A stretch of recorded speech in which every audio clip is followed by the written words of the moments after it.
Hey everyone, I'm back, and today we're going to be talking about T2 Trainspotting. And this movie came out in 2017, directed by Danny Boyle, and has all the same cast returning. And before I get into the actual review itself, yes, that's the title, T2 Trainspotting. We have a second movie where, if you say T2, you think of one of two movies, either this or Terminator 2 Judgment Day. And for the longest time, it was Terminator 2. And now we have two movies. And this movie came out 21 years after the first movie, and normally you would assume that it's just like a cynical cash grab film, just trying to ride off of the success of the first movie. And although one could describe it that way, and surprisingly enough, there's lots of member-bearing moments sprinkled throughout this movie, and sometimes things are shot and framed and staged exactly the same as things were in the first movie, and we even get flashbacks from the first movie. And I just feel as though if this movie didn't do that, it would be a bit better at the very least, because I don't really need to have all these remember this moment because we saw the first movie, and it's literally like an iconic movie, this movie. Trainspotting 1. So I don't really understand why you felt the need to do that. It just doesn't really help out this movie at all. I'll get into comparing the two movies later, but going back to my positives, I thought the performances were great in this film. I liked seeing all the returning cast come back, and I thought they did really good, and I liked where the characters are in the story. It's 20 years later, and it's just checking up on the characters to see how they're doing. And I like that in concept, and I liked what the movie kind of explores. And I like the music choices, and this movie does feel like a Danny Boyle film. And it's a bit more stylized in this movie than the first movie, because now I'm starting to see some things that I'm more familiar with Danny Boyle, as far as like his, I guess, a bit more recent stuff, like with the freeze frames. Like they were in the first movie for sure, but here it's like dialed up to 11. Like you see it a lot more often. And I personally didn't really mind that because I just felt like, oh, that's just Danny Boyle. But it might get a bit annoying if I were to see it again. But as of right now, from a first viewing, I didn't mind it. I enjoyed the dark comedy of the film. I thought it was pretty funny at times, and I thought that in terms of how it was put together from a technical standpoint, I didn't really have many issues with it. And it was fun and enjoyable for what it was. And it does a good job at capturing like the things that the average person would have liked from the first movie. It's found in this movie. Although what I will say is that I just don't feel as though those things are done nearly as well.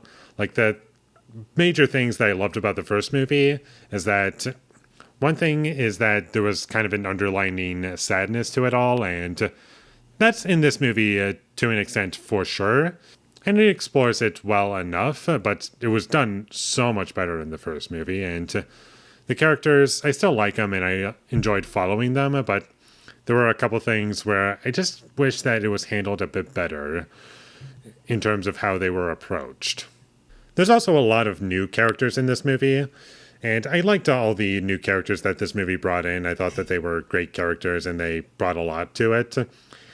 And also, for a movie that's half an hour longer, that being a total of 2 hours, whereas the first movie was just 90 minutes, for a movie that's 2 hours longer than the first movie, I didn't feel the runtime, and I thought it moved along pretty quickly. And one thing that I forgot to mention about the first movie is that it does its best to avoid cliches, and this movie also follows that trend. It tries to avoid cliches and doesn't really fall into a traditional, oh, this is what you would expect, and it's done in a way that I would call unsatisfying, but in this movie, it's just not the case for me. There were some shadow shots in this movie that I did like. I thought that they were pretty cool to look at, and I enjoyed where this movie took certain characters and also some certain themes that it explored.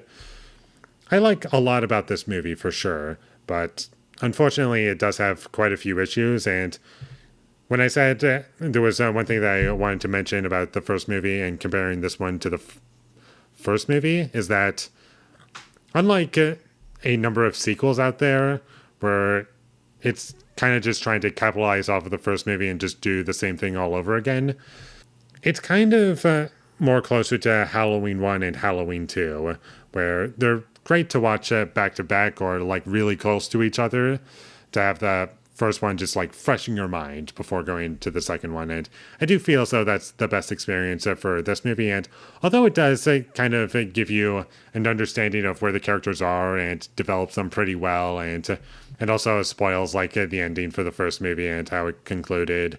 And while all of that is there, where I kind of take issue is that beyond a surface level of just an understanding of why characters are the way that they are, it doesn't really set them up all too well.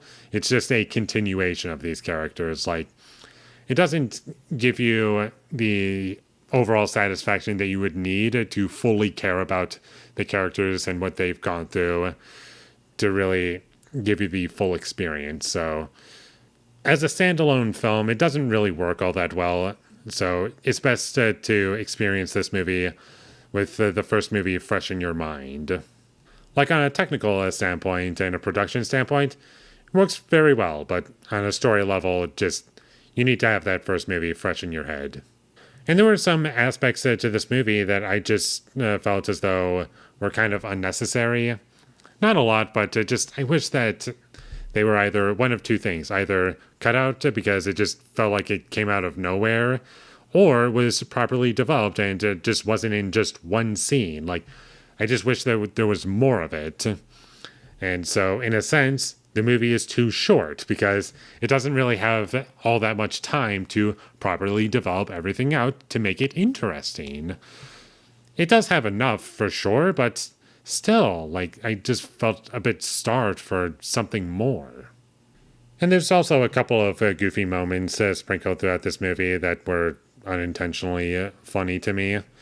And for the most part, I thought the movie was pretty funny in terms of intentional comedy, but there were a couple odd moments sprinkled there that I just felt could have been done better. And in a way, I do kind of have this feeling in my mind where I'm not sure why this movie needed to exist, because the first movie left me fairly satisfied, and I love that movie, and it's like a 10 out of 10 for me. It might just be the fact that this movie is just not as good as that first movie that I'm kind of feeling that way. But I'm sure I'll rewatch it. I do have a lot of issues with this movie, mostly from a story standpoint and how it just like sits in my head. But there are plenty of things that I do like, and there's things that I love. And I love seeing characters being brought back. Although with the character Frankie, I felt that they could have handled his character a bit better, but I did find it kind of funny that he has not only a wife, but also a son. Like, I honestly believe that he would have a son. I feel like that's more likely to happen for that character than for him to have a wife. Like, that was just really funny to me. Like, how did you get married? Like, I want to know that. But that's about all I have to say about T2 Trainspotting. It was good. I liked it. I'll watch it again. Back to back with the first movie, for sure, if I'm going to watch this movie again. And I would recommend it if you like the first movie. If you don't like the first movie, don't watch this movie. Because, like I said earlier, doesn't really stand on its own, and it's just going to be a big waste of time for you. So with all that being said, I'm going to give T2 Trainspotting a 7 out of 10. Thank you for watching my videos as always. If you enjoyed this review, be sure to leave a like and comment down below your thought of T2 Trainspotting, and my social media links, they will all be in the description, so follow me there.